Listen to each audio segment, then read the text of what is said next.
تاج الاولیاء یہ مجذوب صفت اور اس طرح جس کو کہتے ہیں کلندرانہ عادت ہے، جسے دنیا و مافیہ سے کوئی لینا دینا نہیں، لیکن در حقیقت انہی کی اس وقت حکومت بھی چلتی رہتی، حکومتوں سے بے نیاز، لیکن حکومتیں بانٹنے والے یہی، بے شک ان کی عادتیں ایسی۔ ایک صاحب مدراس سے آئے اور غریب تھے، تاج الاولیاء کے پاس، میں نے پڑھا کافی پہلے ہی، آ کر کے کہا کہ حضور حج پہ جانا ہے، آپ کے پاس بڑے بڑے سیٹ لوگ آتے ہیں، راجے مہاراجے آتے ہیں، کسی سے پیسے دلواؤ اور مجھے حج کروا دو۔ بہت سارے لوگ نظر و نیاز دیتے ہیں، وہ اتنی ساری نظریں آپ بانٹ دیتے ہیں، میرے حج کے پیسوں کا انتظام کر دو۔ مرید دیوانے ہوتے ہیں جو حقیقت میں ہوتے ہیں، پکڑ لیا۔ بابا نے کہا ٹھیک ہے رہ جاؤ، یہیں پر رہو۔ کئی دن گزر گئے، کئی نذرانے بھی آئے، اور جب جب نذرانے آئے پورے آپ بانٹ دیں۔ وہ صاحب کہتے ہیں میں دیکھتا رہا، موٹے موٹے پیسے والے سارے چیزیں آئے، سب غربا مساکین میں بانٹ دیتے، میرے ایک کا حج کرا دے تو بابا کو کیا ہوگا، کیا کمی ہوگی۔ حج کا مہینہ آ گیا، بلکہ فرماتے ہیں وہ صاحب فرماتے حج کا مہینہ شروع ہوا، سارے حاجی جا چکے تھے، اب حج کے دن بھی شروع ہوئے، میں تو مایوس ہوا اب کیا پہنچا ہے۔ لیکن جو کلندر کا کلندر ہوتا ہے وہ یقین ان کلندروں پر رکھتا بھی ہے۔ اس کے بعد وہ قدم پکڑتے اور کہتے ہیں اس سال کا حج تو چلا گیا، اگلے سال آپ پکا وعدہ کریں کہ مجھے بھیجیں گے۔ تاج الدین بابا رحمت اللہ تعالی علیہ مسکرائے اور اس کی پیٹھ پر ایک زوردار تھپڑ رسید کیا، پیٹھ پر مارا، آنکھ بند ہو گئی۔ فرماتے ہیں ایک نیم کے درخت کے نیچے میں بیٹھا تھا، اچانک میں دیکھتا ہوں کہ میں عرفات کے میدان میں پہنچا ہوں، عرفات کے میدان میں پہنچا ہوں، سارے حاجی احرام میں ہیں، میں احرام کے حالت میں ہوں، حج کے ارکان میں ادا کر رہا ہوں، تلبیہ پڑھا، کنکریاں مارا، طواف کیا، اور پھر میں نے جو ارکان حج تھے پورے ادا کیا، یہاں تک کہ سارے حاجی واپس آنے لگے۔ اس میں پتہ نہیں کتنا عرصہ بیت گیا، دل بھر کر کے میں نے طواف کعبہ کیا، دل بھر کر کے زمزم پیا، ساری چیزیں کیا، اور اس کے بعد زمانہ بیتنے لگا۔ اچانک بابا تاج الدین رحمت اللہ تعالی علیہ میرے پاس آئے اور پھر سے ایک تھپڑ رسید کیا، میں اسی نیم کے درخت کے نیچے سویا ہوا ہوں۔ فرمانے لگے کب تک یہاں پڑا رہے گا، حج ہوا چل، باقی آگے آگے چل۔ اللہ اللہ، زندہ باد زندہ باد زندہ باد۔ وہ صاحب خود فرماتے ہیں میں اس راز کو نہیں سمجھ پاتا تھا، میں تو سوچتا تھا کہ کوئی نذرانے والا مجھے حج کو پہنچا دے، لیکن ان اولیاء کو نہ مال کی ضرورت ہے نہ نذرانوں کی ضرورت ہے، ان کی نظر ہی اتنی کافی ہے کہ ناگپور میں بیٹھے تو خانہ کعبہ تک بھی پہنچے۔ بے شک، زندہ باد حق ہے۔ یہ تاج الورا اور وہ تاج الاولیاء، یہ تاج الاولیاء اور وہ غوث الورا، یہ اولیاء کاملین کے مقامات ہیں میرے عزیزوں۔ میں تھوڑی باتیں سلطان الاولیاء کی ذات پاک پر عرض کر کے آگے رخصت ہوتا ہوں۔ سرکار غوث العظم دستگیر رضی اللہ تعالیٰ اپنے زمانے طالب علمی کو دیکھیں، دونوں بھی شخصیتوں کے لیے ایک کامن چیز ملتی ہے۔ غوث پاک شریعت اور طریقت کے سنگم تھے، اسی طرح تاج الدین بابا رحمت اللہ تعالی علیہ شریعت اور طریقت کے سنگم تھے۔ شریعت بھی آپ کے ہاں ہے، طریقت بھی آپ کے ہاں ہے۔ اگر شریعت نہ ہوتی تو کبھی مفتی عبدالرشید رحمت اللہ تعالی علیہ کو اپنے ہاں نہیں بلاتے، نہ ان کو مسند افتاء پر بٹھاتے۔ وہ جاہل ہیں جو مشہور کرتے ہیں کہ اولیاء کا شریعت سے کوئی تعلق نہیں، وہ خود ہی جاہل ہیں۔ اولیاء کاملین تو حقیقت میں شریعت کے سمندر ہیں۔ امام غزالی فرماتے ہیں ما کان اللہ من ولی جاہلا ولو کان لعلمہ اللہ اولا، اللہ کا کوئی ولی جاہل نہیں ہوتا۔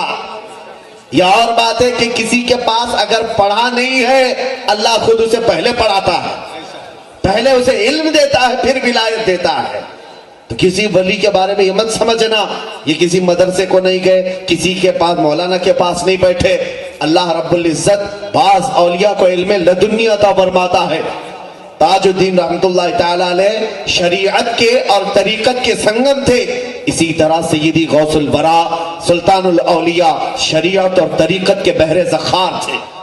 یہاں سے یہ پتہ چلتا ہے سچے اولیاء کے عاشقین وہ ہیں جو شریعت کو بھی پاس رکھتے ہیں، طریقت کو بھی پاس رکھتے بے شک بے شک ہیں۔ سبحان ایک بات یاد رکھیں، کچھ لوگ اگر گمراہ کریں کہ نہیں طریقت کی طرف مت جاؤ، صرف شریعت دیکھو، وہ فاسق بنا دیں گے تمہیں، فاسق بنا دیں گے۔ جی جی بہت امام مالک رحمۃ اللہ علیہ نے فرمایا جو صرف شریعت پڑھتا رہا اور طریقت کی کوئی بات نہیں سیکھا وہ فاسق ہو جائے گا، اور جو شریعت کو چھوڑ کر طریقت کی بڑی بڑی باتیں پڑھنے کے لیے آیا تو وہ تو زندیق بن جائے گا، شیطان بن جائے گا، شیطان اسے گمراہ کر دے گا، اور جو دونوں کو جمع کر دیا وہ اللہ تک پہنچ گیا، سبحان اللہ وہ رب تک پہنچ گیا، کیونکہ میرے عزیز شریعت مولانا لوگوں کی نہیں ہے، میرے آقا صلی اللہ علیہ وسلم کی، بے شک کیا رسول پاک کی ہے، ایسا اور اس دروازے کو چھوڑ کر رب کی معرفت کہاں سے ہوگی؟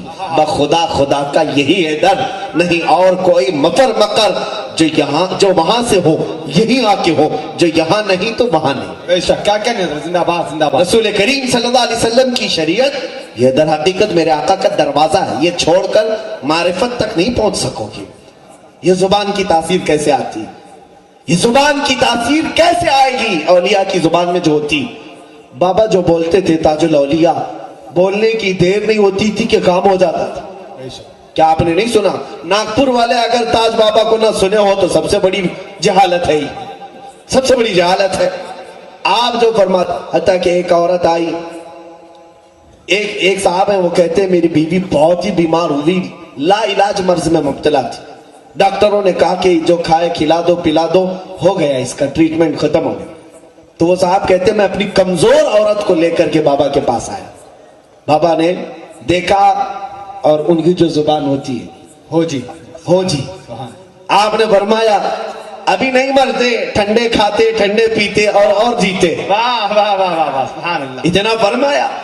وہ صاحب کہتے ہیں میں دیکھا میری بیوی بالکل صحت مند ہے اور اٹھی، کئی سال جی، بے شک آپ کی زبان سے بھی نکلا، سارے اطباء نے کہا لا علاج ہے، اور اس کلندر کی زبان سے نکلا سارا علاج ہوا۔ واہ زبان کی تاثیر آتی کیسے؟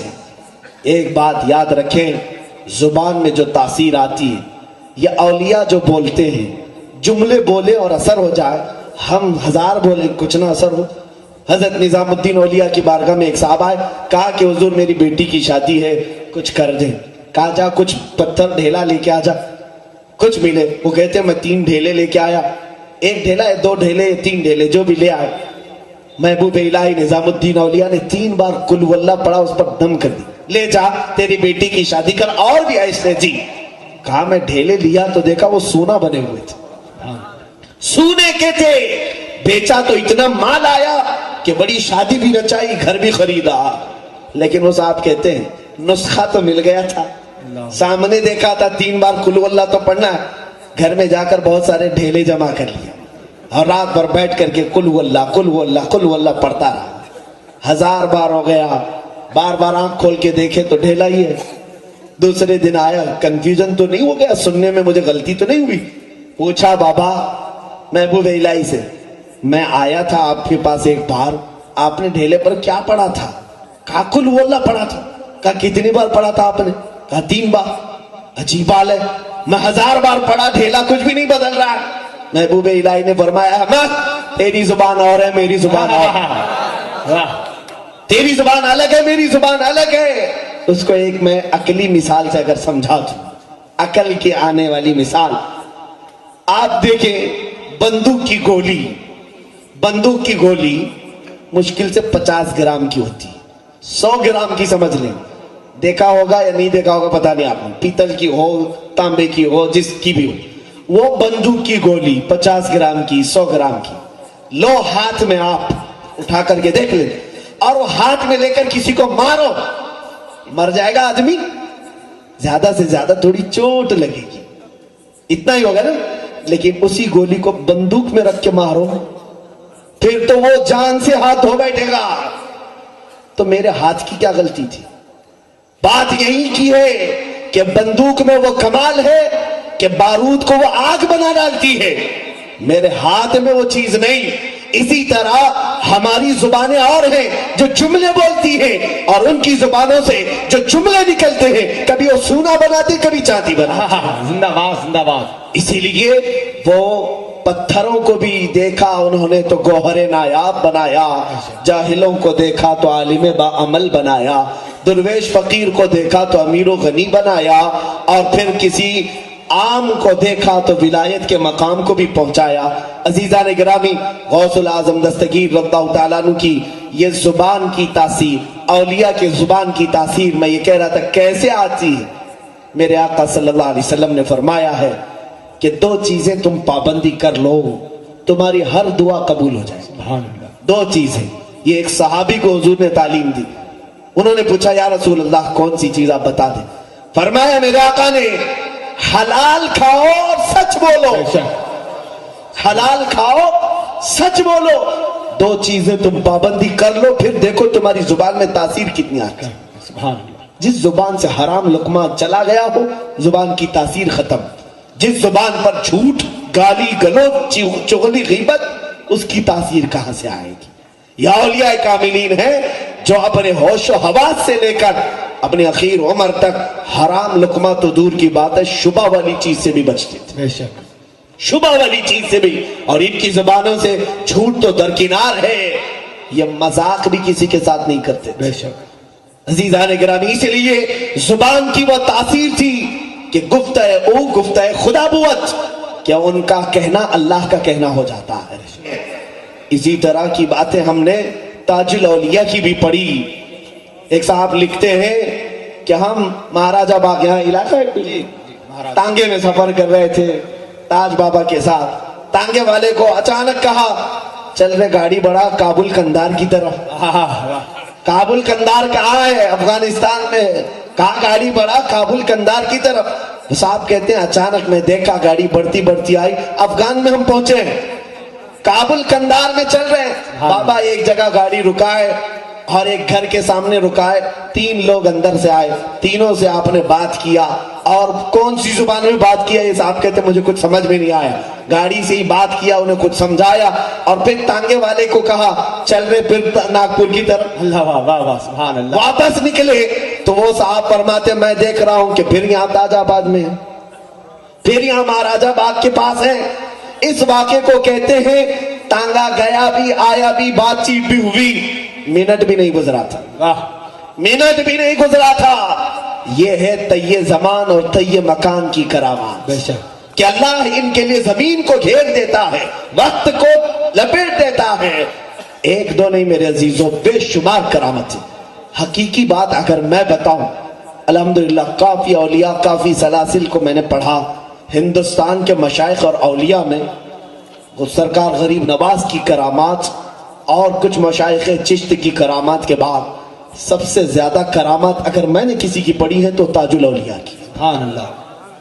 حضور تاج الاولیاء رحمت اللہ تعالیٰ علیہ مجذوب تھے، لیکن ایک دن میں نہ جانے کتنی کرامات کا ظہور کرتے تھے، بے شک۔ ایک دن میں کتنی کرامات کا ظہور کرتے تھے۔ بلکہ ایک صاحب وہ فرماتے ہیں کہ میں پولیس میں نوکری کرتا تھا، اور نوکری کرتے کرتے میں ہانگ کانگ چلا گیا، پھر آسٹریلیا یا امریکہ چلا گیا، میرے ساتھ یہاں کا ایک نوجوان بھی تھا، جنگیں ہوئی، واپس آیا، واپس میں آ گیا، وہ نوجوان نہیں آیا۔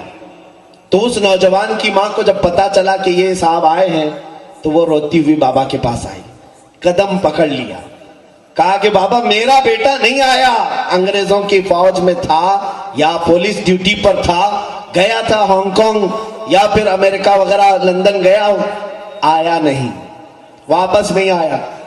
حضرت تاج بابا رحمت اللہ تعالیٰ علیہ سے وہ کہنے لگی جب تک میرا بیٹا دو گے نہیں میں یہاں سے جاؤں گی، جب تک نہیں لوٹا گے میں نہیں جاؤں گی۔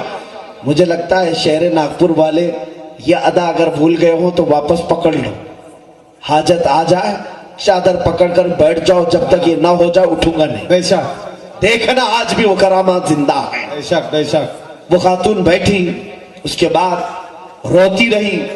تاج بابا رحمت اللہ تعالیٰ علیہ فرماتے ہیں اے دیوانی اٹھ، وہ نیم کے درخت کے ساتھ سامنے جا، دیکھ کون سویا ہے۔ وہ عورت آتی ہے، دیکھا وہ نیم کے درخت کے نیچے اس کا جوان بیٹا سویا ہوا، جو غائب کہاں سے؟ امریکہ سے واپس نہیں آیا تھا. اس کو اٹھایا, چمٹایا, گلے سے لگایا, پوچھا تو کہاں تھا میرے عزیز, میرے لال, اتنے دن غائب ہو گیا. وہ لڑکا کہنے لگا ماں جنگ میں شریک ہوا تھا, ہانگ کانگ کی جنگ کے بعد میں جرمنی چلا گیا.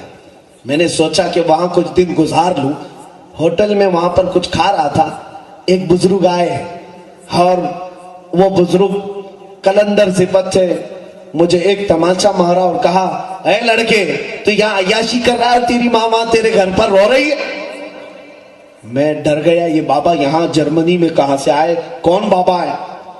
تو میں نے کہا کہ میری ماں رو رہی ہے, میں کیسے جاؤں, ابھی اتنی جلدی کیسے جا سکتا ہوں؟ تو انہوں نے میرے پیٹھ پر مارا تو میری آنکھ بند ہو گئی اور مجھے غشی آ گئی. اب میں اٹھاؤں تو دیکھ رہا ہوں یہ درخت ہے اور تم میرے سامنے کھڑی ہو. وہ خاتون کہتی ہے چل میں تجھے دکھاؤں کون بابا جرمنی میں آیا تھا. ہاتھ پکڑ کر کے لائی تاج بابا رحمت اللہ علیہ کے دربار میں. وہ لڑکا چیخ پڑا, ہاں یہی تو وہاں پر آئے تھے, وہاں سے لائے. یہ اولیاء ہے پل بھر میں. اسی لیے میں نے کہا جہاں میں اہل ایمان مثل خورشید جیتے ہیں, ادھر ڈوبے ادھر نکلے, ادھر ڈوبے ادھر نکلے. کیا کہ ان کی صفات ہے میرے عزیزو. اولیاء کاملین کی ان زندگیوں کے بعد ایک میسج میں اب دینا چاہوں گا. وقت شاید کافی ہو گیا ہے, میں سمیٹ کر کے سلطان الاولیاء غوث العظم دستگیر رضی اللہ تعالیٰ عنہ اور تاج الاولیاء کی ان فیوز سے برکتیں حاصل کرتے ہوئے, اے حاضرین بزم, علماء, ہم سب آج کی ہماری ذمہ داری یہ ہے کہ ان کی شان میں اللہ نے ایک جملہ فرمایا قرآن, لا خوف علیہم ولا هم يحزنون. بار بار سنتے ہیں نا آیت آپ, الا ان اولیاء اللہ لا خوف علیہم ولا هم يحزنون. بے شک خبردار, اللہ کے ولیوں کو نہ دنیا میں کسی کا خوف ہوتا ہے نہ آخرت میں کوئی غم ہوتا ہے. کوئی خوف نہیں ہوتا. کیوں نہیں ہوتا ان کو خوف؟ سوچا آپ نے کبھی کیوں نہیں ان کو خوف ہوتا ہے؟ ایک بات یاد رکھیں, بیٹا جب تک باپ کے ساتھ رہتا ہے چھوٹے میں, اور باپ آس پاس ہے, ماں آس پاس ہے, بچہ کسی سے نہیں ڈرتا. باپ جہاں چھوٹا, ماں جہاں چھوٹی, بچہ بازار میں رونے لگ جاتا ہے. ہوتا ہے کہ بچپن میں ہم بھی کہیں چھوٹ گئے تو دھاڑے مار مار کر روتے تھے, پتہ نہیں کون پکڑے گا, کیا کرے گا. ہمارے ماں باپ تھوڑی دیر کے لیے بھی چھوٹ گئے, جب بڑے ہم سے چھوٹ جائیں ہم روتے ہیں, ہر چیز سے روتے. سنو آج یہ اولیاء کسی سے, یہ بلا تشبیہ بلا تمثیل, اولیاء کاملین ان کی زبان پر ہمیشہ ایک نعرہ رہتا تھا, اللہ اکبر, اللہ سب سے بڑا ہے, اللہ سب سے بڑا ہے. اور جس نے اس کو سب سے بڑا سمجھا اور جب تک اس کی نگاہ عنایت کے سامنے ہے, ان کے تصورات میں یہ ہوتا سب سے بڑا جو ہے, میں اس کی نظروں کے سامنے چل رہا ہوں, وہ مجھے دیکھ رہا ہے. جب بڑا ساتھ ہو تو پھر دنیا میں کسی کا ڈر نہیں ہوتا. جیسے بچہ نہیں ڈرتا, اور جہاں بڑے کو چھوڑ دیا ہر چیز سے ڈر لگتا ہے, پھر ہر چیز سے خوف ہوتا ہے. آج ہم ڈرے اسی لیے ہیں, کہتے ہیں مسجدوں میں اللہ اکبر, باہر آ کر کے پھر پتہ نہیں کسی کو اور کو بڑا مان لیتے ہیں. میرے عزیزو ایک بات یاد رکھنا, یہ لفظ ایسا ہے کہ جس دن ہم اپنے ماں کے پیٹ سے آئے تھے دنیا میں, سب سے پہلا لفظ ہمارے کانوں میں اللہ اکبر یہی کہا گیا تھا. آپ کو بھی اذان دی گئی ہوگی, ہمیں بھی اذان دی گئی. سب سے پہلا جملہ بھی یہ سکھایا گیا ہے, اللہ اکبر, اللہ سب سے بڑا ہے. کیوں؟ اسی دن تمہیں مسلمانوں کو یہ باور کرایا جاتا ہے, اے بچے آنے والے کسی اور کو بڑا مت سمجھنا, کسی کا خوف نہ رکھنا, اس لیے کہ اللہ سب سے بڑا ہے. ایک بزرگ اللہ سب سے بڑا ہے, لیکن ہوش آتے ہی بچہ بھول جاتا ہے. کلندر صفت اگر وہ اللہ اکبر کی گونج اس کی زندگی بھر جاری رہی, کبھی اسے کسی کا خوف نہیں آیا. دیکھنا ہماری زندگی اللہ اکبر سے شروع ہوتی ہے, اور جنازے پر بھی امام سب سے پہلے اللہ اکبر ہی کہتا. تو میں نے کہا کہ ہمارے جنازے پر اللہ اکبر کہہ کر کے تکبیر باندھی جاتی ہے. دونوں زندگی کی شروعات اور زندگی کا اختتام اللہ اکبر پر ہے. یہ میں سمجھانا چاہتا ہوں, آج کسی اور کو بڑا نہ سمجھو. وہ خاتون کے نشے میں چور اگر 5 سال کے لیے کوئی تخت مل گیا ہو کسی کو, وہ فرعون ہو سکتا ہے لیکن اللہ نہیں ہو سکتا. دربار میں نمرود ہو سکتا ہے لیکن خدا نہیں ہو سکتا. یاد رکھو ہم اللہ اکبر کہنے والے ہیں. ارے ہمارے درمیان مغل بادشاہوں میں سے نام کا اکبر آیا آیا تو ہم اسے اکبر نہیں کہتے، تو اگر تم تو پورے پیدائشی نمرود نظر آتے ہو، ہم کیسے تمہیں اکبر مان لیں؟ بہت اچھا ہے. ہم کیسے اکبر مان لیں؟ ایک بات یاد رکھیں، مسلمان پیدائش سے لے کر موت تک اللہ کو اکبر کہتا ہے، اکبر. اور اتنا ہی نہیں، بچے کو کیوں یہ اذان سنائی گئی تھی؟ پتہ ہے آپ کو کیوں؟ جب پیدا ہوئے تھے آپ، کیوں اذان سنائی گئی تھی؟ اس لیے کہ اے بچے، ابھی سے عادت ڈال لے، ہر دن تجھے 5 بار یہ پکارا جائے گا، 5 بار اذانوں میں مؤذن پکارے گا، تاکہ تجھے اس آواز سے وحشت نہ ہو، تجھے لگے کہ یہ تو وہی آواز ہے جو پہلے دن میں نے سنا تھا، سبحان اللہ. بے شک. یہ تو وہی آواز ہے. میں ان لوگوں سے کہتا ہوں جو اذانیں سن کر کے بھی غافل ہیں، اے نادانو، تم اپنی پیدائشی آواز کو سن کر غافل ہو. پیدائشی آواز ہے تمہاری، یہ جس دن پیدا ہوئے تھے اس دن کی آواز ہے. اس اذان کا احترام کرو، جیسے پکارا جائے یہ سوچو میرے مولا نے مجھے بلایا، جلدی جانا ہے. جہاں بیوی بلاتی ہے تو دکان بند کر کے جاتے ہو، کوئی سیٹھ بلائے تو کام چھوڑ کے بھاگتے ہو، جب رب بلائے تو تم نہیں جا سکتے، رب بلائے تو نہیں جا سکتے. عزیزان گرامی، آج عمل کی بنیاد پر یہ میں بات ضرور کروں گا. یہ جتنا خوف اور ڈر ہمارے دلوں میں آ رہا ہے، امام غزالی لکھتے ہیں کہ 2 خوف ایک دل میں نہیں آ سکتے، 2 خوف ایک دل میں جمع نہیں ہو سکتے. یا تو تمہارے دل میں اللہ کا خوف آئے گا تو دنیا کا خوف نہیں آئے گا، اور اگر دنیا کا خوف ہے تو اللہ کا خوف نہیں آئے گا. اللہ سے نہیں ڈرو گے، پھر دنیا کا خوف اگر ہے تو اللہ کا خوف نہیں آئے گا. پتہ نہیں یہ کیا کر لے گا، وہ کیا کر لے گا، وہ مارے گا، یہ مارے گا، یہ سارے خوف رہیں گے، اللہ کا خوف نہیں آئے گا. اور جس کے سینے میں اللہ کا خوف ہو وہ تاج الاولیاء ہے، بے شک. وہ غوث الورا ہے. وقت کے سلاطین کو بھی وہ ٹھوکروں پر رکھتے تھے، کچھ نہیں بگاڑ سکے ان کا. حکومتیں آئی گئی، سب بدلتی رہی. بلکہ ایک روایت تو میں نے یہ بھی پڑھا ہے، امریکہ کی سرزمین پر کوئی ایک صاحب تھے، وہ بابا کے بڑے عاشق تھے، آپ کی تصویر اپنے گھر میں لگائے ہوئے تھے. وہاں کام کرنے والا ایک دن کام کرتے ہوئے ڈر کے بھاگا. کام کرتے کرتے مالک نے بلا کر کے پوچھا کیا ہوا؟ کہا کچرا جھاڑ رہا تھا، وہ تصویر بات کر رہی ہے.